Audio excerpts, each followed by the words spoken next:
Ipinaliwanag ng Philippine Institute of Volcanology and Seismology o PHIVOLCS kung ano ang pinagkaiba ng nararanasang earthquake swarm sa Sultan Kudarat kumpara sa isang pangkaraniwang lindol. Alamin natin yan sa report ni Gab Villegas.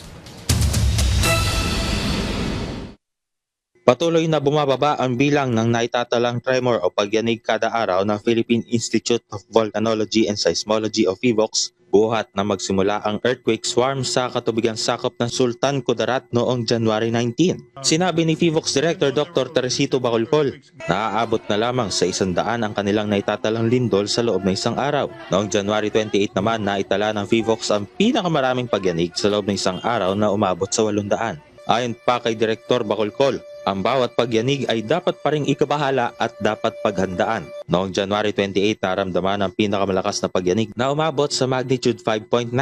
Ipinaliwanag rin ni Director Bacolcol ang pagkakaiba ng earthquake swarm mula sa pangkaraniwan na mayroong main shock at susundan ng aftershock.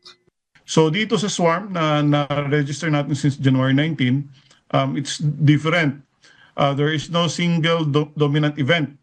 Instead, we have several small to moderate earthquakes that occur close together in time and location. So, a simple way to think about it instead is instead of one big release of energy, yung ground or this tectonic feature is gradually releasing energy. Okay, so yung pag-release niya in repeated episodes of shaking. So kung mas mapanganib ba to yung swarm kaysa sa normal main shock, aftershock sequence, not necessarily. So although dito the stress is gradually being released, and but again it doesn't mean that the danger will disappear.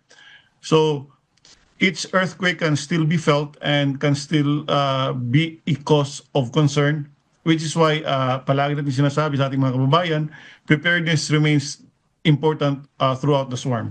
Wala pang malinaw na tala ang PHIVOLCS kung gaano ba nagtatagal ang earthquake swarm sa Cotabato Trench. Ngunit kalimitan na tumatagal ng 2 hanggang 3 linggo ang earthquake swarm. Ipinaliwanag rin na subduction process ang nangyayari sa Cotabato Trench at hindi paggalaw sa local fault line. Kaya mayroong nangyayari na earthquake swarm.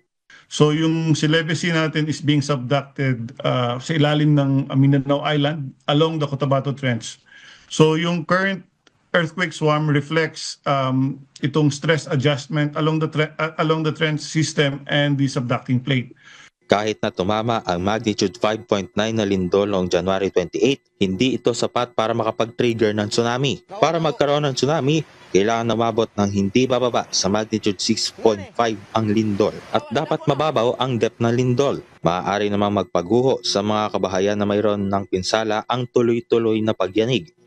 Yung mga may-ari ng bahay should remain cautious. Dapat tingnan nila kung merong bago or may mga cracks na previous cracks na nag-widen. If there are leaning walls or posts or may na-damage na beams or kapag may falling debris. So kapag may doubt sila, it's best to consult their local city or municipal engineers before fully returning indoors kung nag-evacuate sila. May paalala rin ang PHIVOLCS sa publiko. Stay informed. They should be prepared and they should follow official advisories. Gab Villegas para sa Pambansang TV sa Bagong Pilipinas.